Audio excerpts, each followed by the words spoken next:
This transmission has been corrupted by Turkish Delight.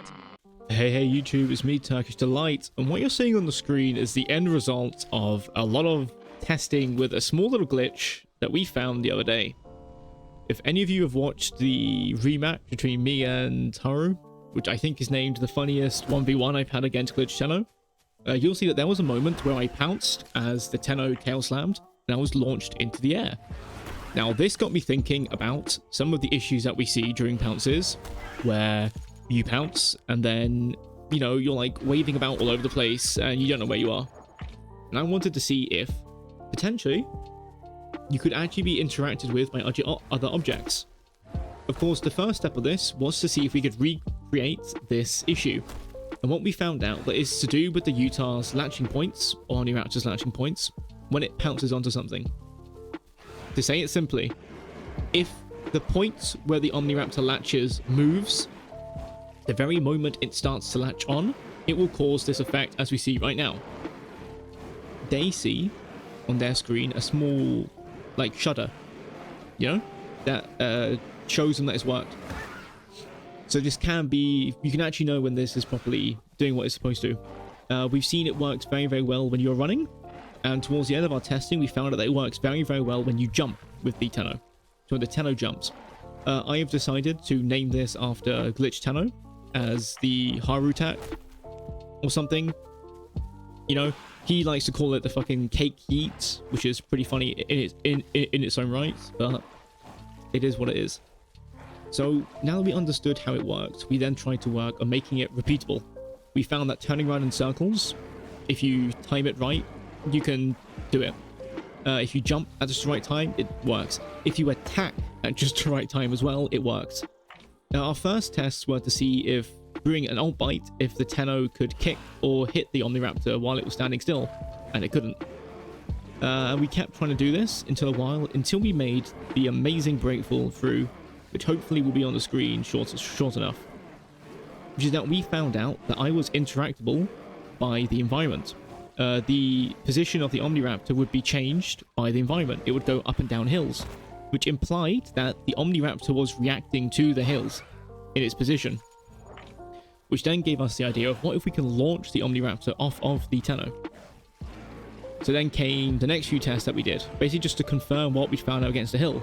And we found that I could be forced to dismount off the Tenno if we hit the hill at just the right angle.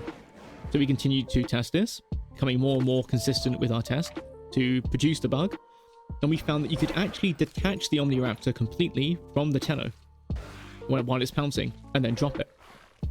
Which, you know, is very, very inconsistent to do. It only seems to really work on hills and on certain weird positions on the map.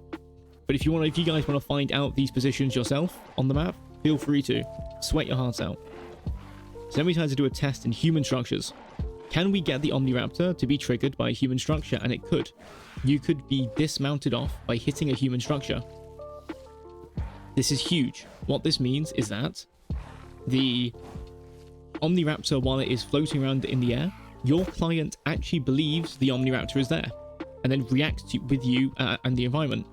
As you see here, I get hit off by all of these little bars and then I get teleported towards the Tenno player.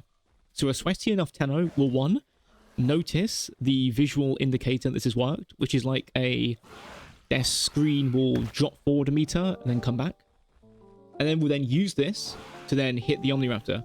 If you're quick enough, you can actually get them stuck into some ridiculous places and sometimes even kill them, which you'll be seeing on the screen. As an Omniraptor, how would you counter this? Quite simply, it's to dismount.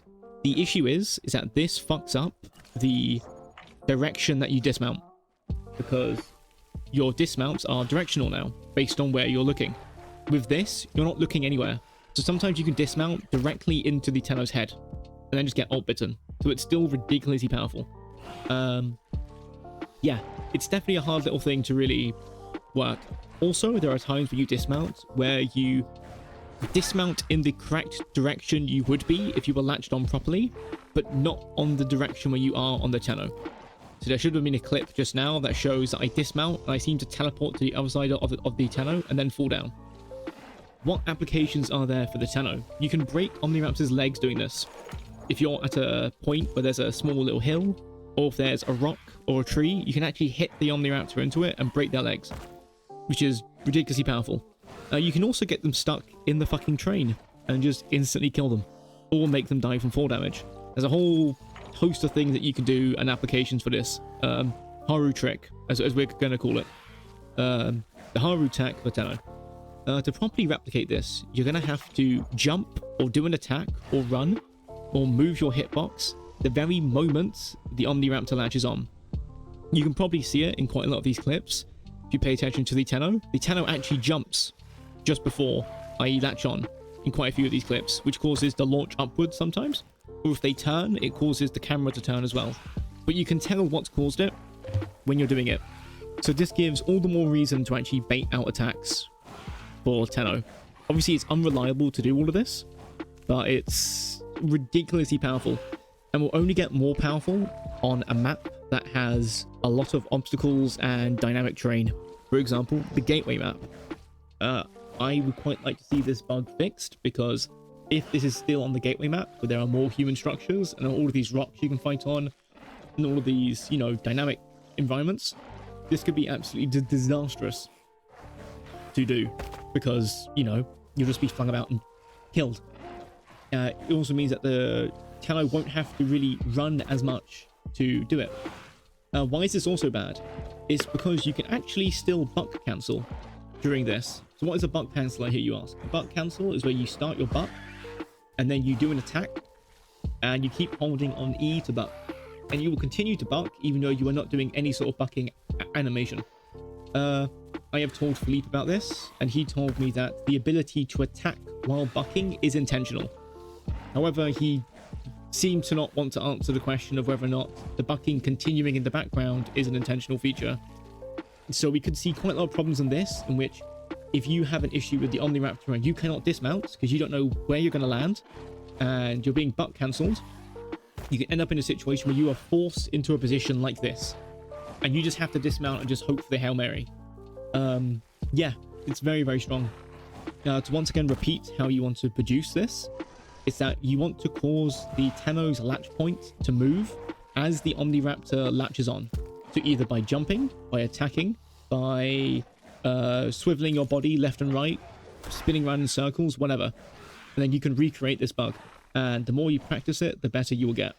This is definitely a very highly sweaty Tenno bug to actually use.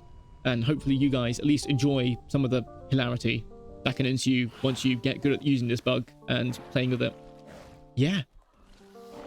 That's about all, really. It's insane, but it's definitely a thing to mention to all of you guys. Is we started researching this simply because of a weird little visual thing we saw in a 1v1.